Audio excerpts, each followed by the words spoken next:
On January 29, 2025, there was a mid-air collision between a commercial airliner and a military helicopter near Washington, D.C., resulting in the loss of 67 lives.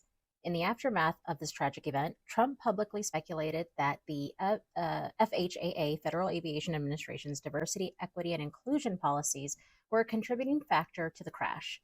He provided no evidence to support this claim, but suggested that the previous administration's DEI efforts had lowered hiring standards for air traffic controllers. To date, the link between DEI policies and the plane crash has not been substantiated. But that doesn't mean members of the public were not quick to accept these claims.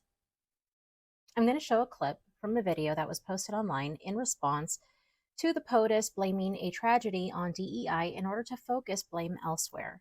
I will then examine and analyze what was said in the video as it pertains to white supremacy, provide background information on the ideas present, and go over ways to combat internalized racism.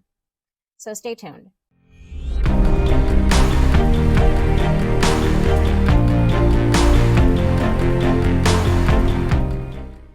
I struggled with whether to show the specific response to the president's DEI blame shifting, since the ideas and takeaways from it are harmful, particularly for Black people. However, because I am countering the narrative present in this video, which has been circulated online already, I think it's better to just provide it for context and break down why these statements are problematic and harmful.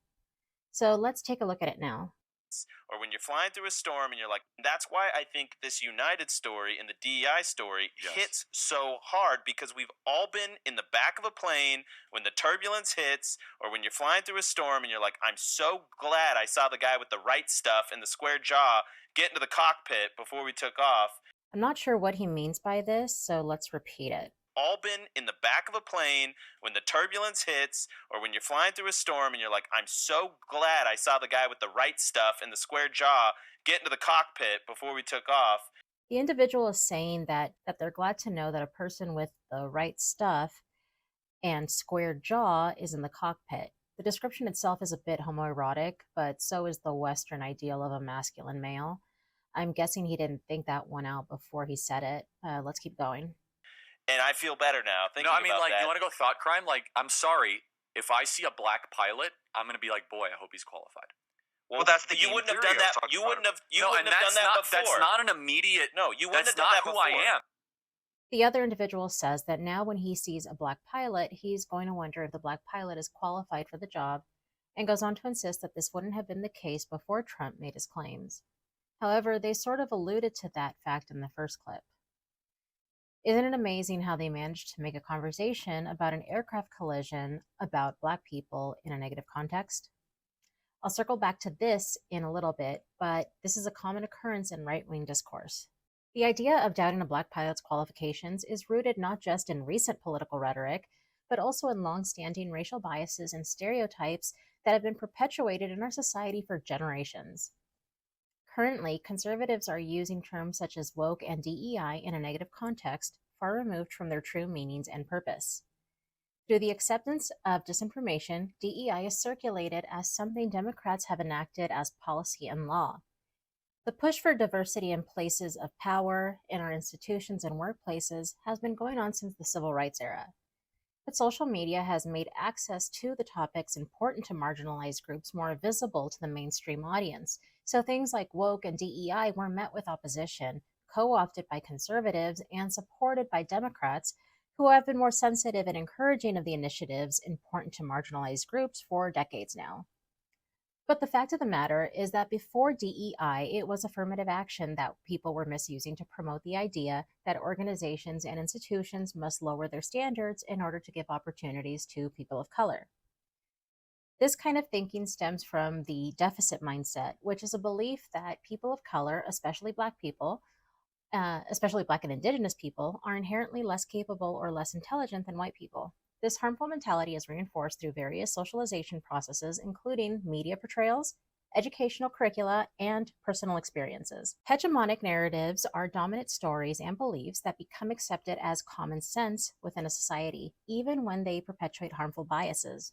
Hegemonic narratives about race are widespread and internalized by members of a society. One of our hegemonic narratives about race is that white people make the best leaders, are more intelligent and capable than all other groups, with an emphasis on Black and brown people being less qualified and skilled in comparison to white people. Time and time again, white individuals will hear stories of someone who has turned away from one opportunity because the opportunity had been given to a less qualified and less deserving Black person, often a Black male. And the kicker is that we don't even know if the aircrafts in this tragedy were manned by Black pilots. And DEI encompasses different types of people. These guys could have made it about Hispanic people or Asian people, but didn't. Based on the statistics, they were likely manned by white men. But these white guys heard the POTUS blame the accident on DEI, and they felt the need to denigrate Black men. They turned this entire situation into an unfounded narrative about Black men being less qualified pilots than white men. Why? In my research of white supremacist literature and nationalist forums, there is a clear obsessive focus on Black men. While I'm still researching this topic for a future essay, I'll note that there is a reason behind this fixation on demonizing Black men, particularly regarding their intelligence, physical attributes, and sexuality, and it has to do with a need to reduce the competition. Moving on. We don't need to live among white Americans to become immersed in their hegemonic narratives on race, since white Americans have historically dominated our institutions and media, meaning their ideas are amplified across media platforms. I grew up hearing these same ideas, only my version was that it was wrong and upsetting. These last few weeks have been stressful for me. The DEI disinformation and talk got the best of me and I became depressed. So for the last 3 weeks, I've struggled with putting out fresh content. But I'm reminded of my purpose, which is to teach marginalized groups that although they will internalize these ideas, by facing them, they can be overcome. Every day, young people of color hear messages similar to what these white men are saying, and it causes real harm. These damaging ideas are constantly reinforced through stereotypes. And there's a phenomenon known as stereotype threat. It's when individuals feel at risk of confirming negative stereotypes about their group. In one revealing experiment, Black college students performed worse than their white peers when told an exam would measure their intellectual capabilities.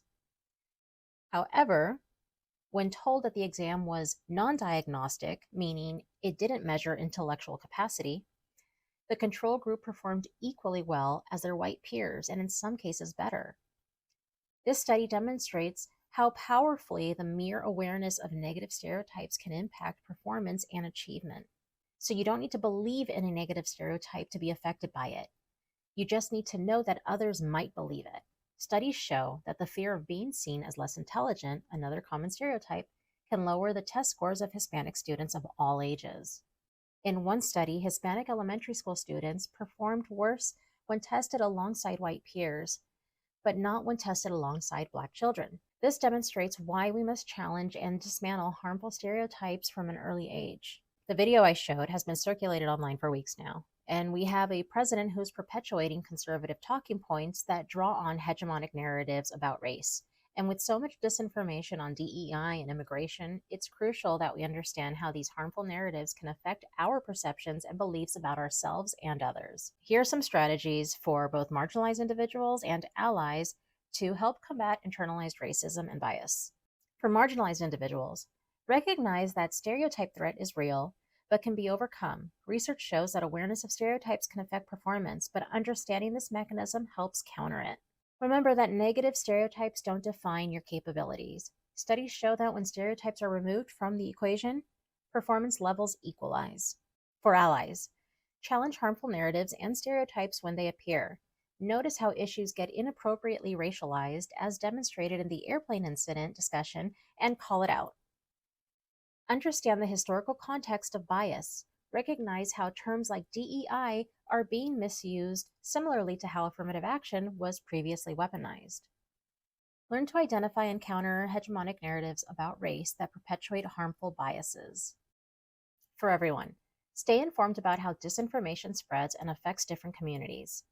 Focus on facts and evidence rather than unfounded speculation when discussing sensitive issues.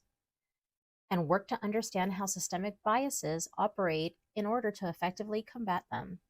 Thanks for watching. If you found this video helpful, don't forget to like, subscribe, and hit that notification bell to stay updated on the latest content about social justice and equity. Share your thoughts in the comments below, as well as any questions. I will do my best to answer any questions in a timely manner. See you next time.